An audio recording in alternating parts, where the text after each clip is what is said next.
Thank you, Madam Chairman. Secretary Vilsack, I know that my colleague, Senator Hoeven, touched on this a bit, and I appreciate your comments on the need for additional slaughtering capacity.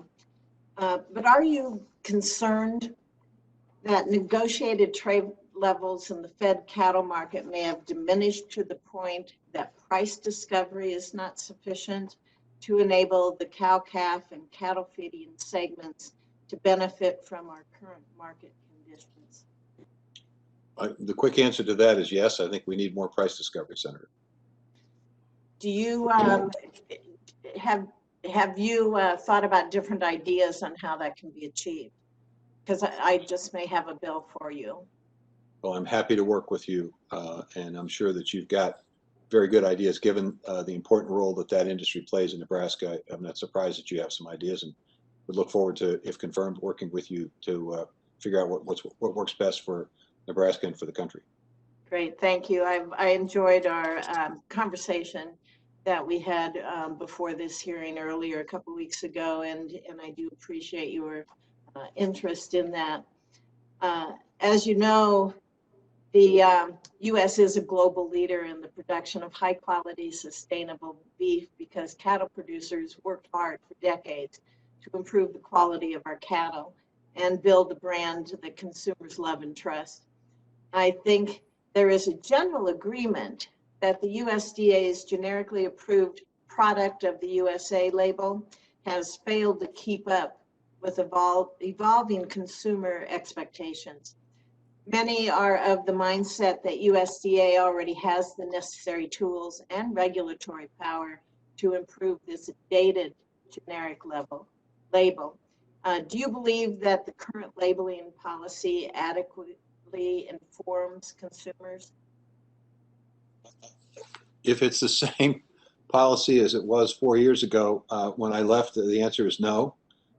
We made every concerted effort to try to create better transparency, better information for consumers, because we understand and appreciate that consumers want to know where their food comes from. They want to know when they're buying U.S. or when they're not buying, when they're buying from someplace else. We attempted on 3 occasions to sort of strengthen the country of origin labeling, unsuccessfully because the WTO challenges by our Canadian friends, which would have resulted obviously in retaliation. I am absolutely willing to listen to anybody and everybody who's got an idea about how we can circumvent or how we can get to a point where the WTO doesn't necessarily slap it down, that creates retaliatory impacts on American agriculture. I'm frank to say I need help in that respect.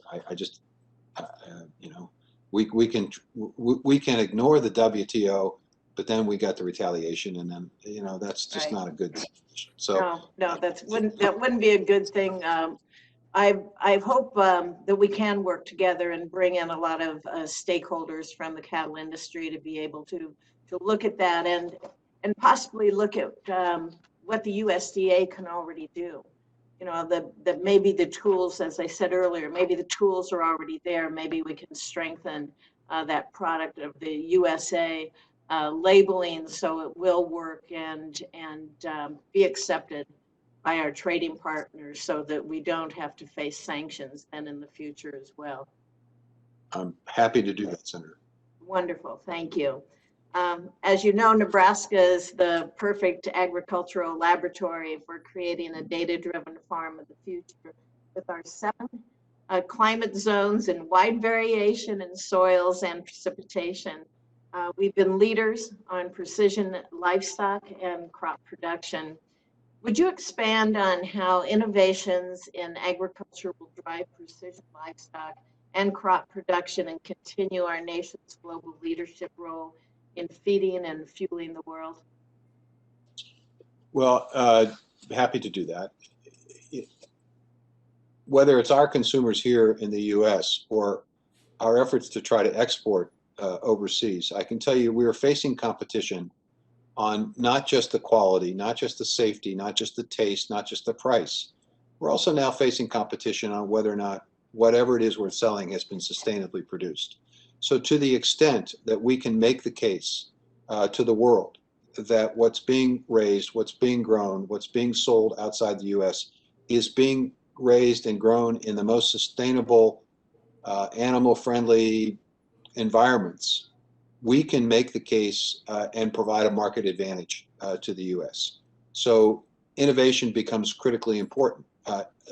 President Biden has a vision of a zero-emission agriculture, and I will tell you, if we reach that vision by 2050, the goal that he set, as we're reaching it, it will give us an incredible competitive advantage in the world markets because people are hungry for this.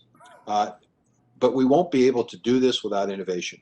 We won't be able to do it without precision agriculture. We won't be able to do it without a true commitment to soil health and regenerative practices. We won't be able to do it without organic playing a role. We won't be able to do it without a technology that converts agricultural waste into a variety of products so that we move away from an extraction economy we've had in the past to a more circular or more regenerative economy. That's the goal. And if we do that, Senator, I guarantee you we will be able to sell our product anywhere in the world. If we don't do it, we're going to have trouble selling it anywhere in the world. How important is our role of our land-grant universities in all of this, in trying to complement the efforts of the USDA? Well, it's funny you mentioned that land grant. This is a 1863 report of the Commission of Agriculture. It was part of the Interior Department. It's the first report from the Commissioner of Agriculture to Abraham Lincoln. If you read the preface of that document, 600 pages about agriculture in the United States, you would be surprised how much similarity there is between that period of time in 1863 and now, and the critical role that education, the land-grant university system that was launched in 1862, and the need for research and innovation has in providing more profitability, more opportunity for farmers, ranchers, producers, and people who live in rural America. It's just the land-grant university is one of the great gifts that President Lincoln and succeeding generations have provided to this country, and it has an important role. I think it has an essential role. And it's not just the 1862s, it's also the minority serving institutions that also have that role in making sure that information gets out to the country.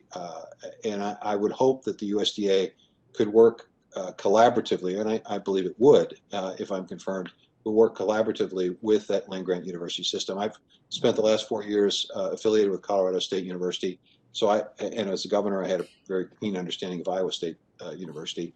So I can tell you that it's a tremendous, tremendous treasure, and we need to utilize it, and we need to invest in it across the board. And if we don't, we're not going to have the innovation that we need to be competitive.